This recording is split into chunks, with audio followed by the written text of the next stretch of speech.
Good morning students. Welcome back to third chapter in class 7, that is simple equations. Now in part 1 of this chapter, let us discuss about introduction of today's topic.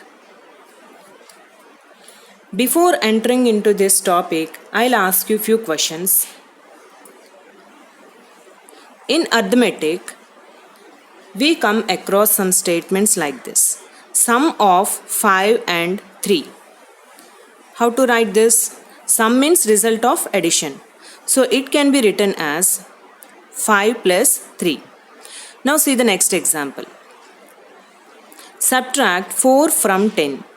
So we have to do difference. That is, from 10 you have to subtract 4. It can be written as 10 minus 4. Next one. Product of 7 and 3. Product means result of multiplication. So we have to multiply 7 and 3. So it can be written as 7 into 3. Now come to the next one. Divide 10 by 2. So how to write in the symbolic form here? 10 divided by 2. Now if I modified these questions like this, you see. Sum of a number and 2. Now how to write this? Since this number is unknown, we use variable in its place. What is the variable here? Variable means any alphabet of lowercase. Variable means a number that can vary. It contains different values. Its value is not fixed. So here, to represent variable, we use any alphabet of lowercase. Here I used x. Since it is sum here, we add that number and 2. So it can be written as x plus 2. Now come to the next example. Subtract 7 from a number. Again, since the number is unknown, we can take any alphabet of lowercase. Now here I used a. Now you have to subtract 7 from a. So it can be written as a minus 7. Now you see another example. Multiply 9 by a number. Since the number is unknown, again we use any variable in place of it.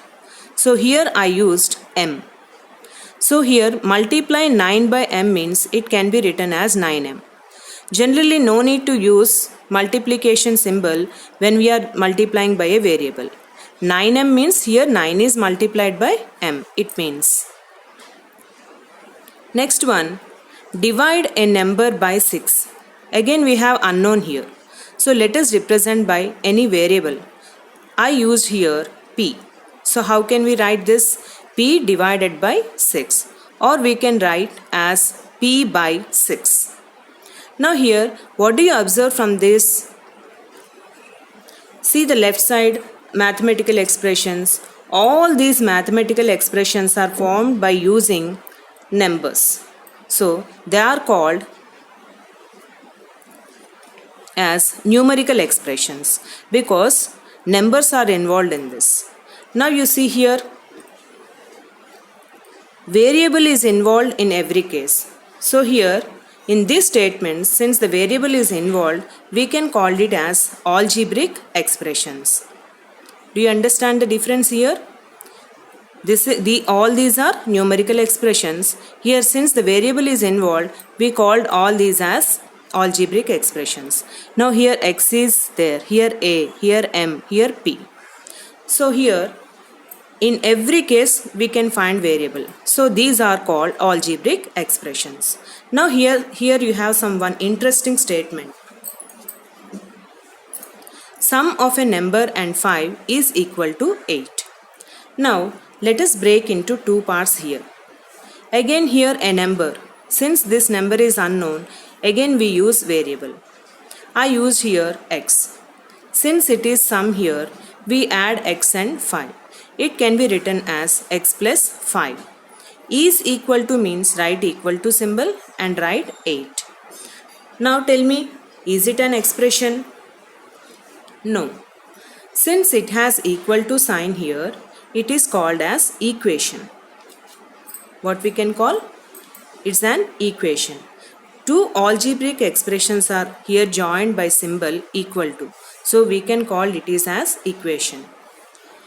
Every equation has two sides. One is on left of the equality sign, one is on the right side of the equality sign. This left side of the equality sign we can call it as left hand side. In short form we can write as LHS. Right side of the equality sign we can call it as right hand side. In the short form it can be written as RHS. Now in this equation x plus 5 is LHS, 8 is RHS. Now if you observe the equation, we can find only one variable. So an equation with one variable is called simple equation. Now here let us see the different parts of an equation. Let us take the same example here. X plus 5 is equal to 8. Now here x is a variable. This variable take different values. Its value is not fixed. Now here 5 and 8 are called constants because as their value is fixed. Now here an equation is a condition on variable. We are expected to find the value of x. Now let us find for what value of x this equation of LHS and RHS are equal. As you learned in the class 6 trial and error method. Do you remember, children? If not, you see here. In this trial and error method, we have three columns. First one is value of x, second column LHS, third column RHS. Now in this equation, variable we have x here. LHS is x plus 5, RHS is 8. As we can take different values for variable, we can take first. We'll take. Now here, the value 1, you have to substitute in place of x here. 1 plus 5, which is 5. RHS is 8 here. It's a constant. It has fixed value. So don't change, write same. Now take another value 2 here. For x, the same 2 you substitute here in place of x. 2 plus 5, 7. RHS is 8. Now take next value 3 here. Now the same 3 you substitute here in place of x. 3 plus 5, 8. Now here RHS is 8. Now for the value 3 in place of x, it satisfies the equation. Satisfies means at x is equal to 3, your LHS and RHS are equal. So x is equal to 3 is called solution of the equation.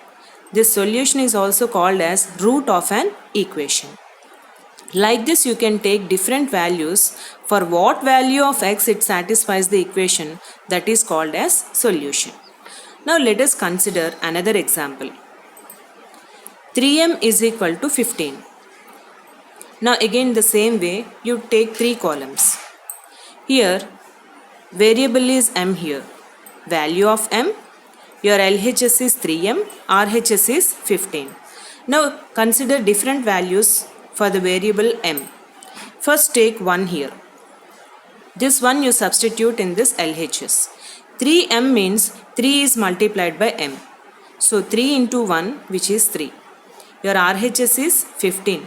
It's a constant. So its value is fixed. No need to change. Write same. Take the value 2 here. Substitute here in place of m. 3 2s are 6. So RHS is 15. Now take in place of m 3 here. 3 3s are 9. RHS is 15. They are not equal. So till it equal you have to check the values. Take 4.